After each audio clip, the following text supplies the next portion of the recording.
A short time ago, I spoke to Captain Benjamin Rutland from the Israeli Defence Force, who's in Jerusalem. I began by asking him if the Israeli army had any regrets about targeting 3 UN-run schools in Gaza. The IDF did not target UN schools. Last night, our forces were attacked by mortar fire and then returned fire to the points from which they were attacked. It turned out that there was a Hamas mortar firing squad which had cynically decided to fire from within an UNRWA school. The Hamas bears responsibility. Obviously, we regret the fact that civilians were injured and killed, but the responsibility is entirely with the Hamas. Well, what is the Israeli army doing then to prevent civilian casualties? We're doing our utmost to inform the troops in the field. We do our utmost not to attack any target where we know that there are civilians.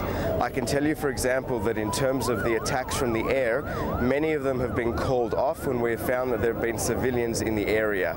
We've distributed leaflets telling people areas where it's advisable not to be, and we have often phoned the houses of terrorists where weapons have been stored to inform them that the house is about to be attacked, which gives both their families and the terrorists themselves the time to leave the house. Well, one of the big developments today from Israel is the announcement that there will be an aid corridor through Gaza. How are you going to measure if that's successful?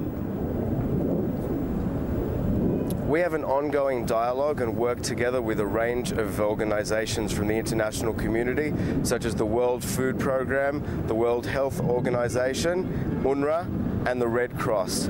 We will work together with them to make sure that the humanitarian corridor works and that the food is getting to the people that need. Today, over 80 trucks are scheduled to go in with food and medical supplies, as they have most days for the last 11 days of the conflict.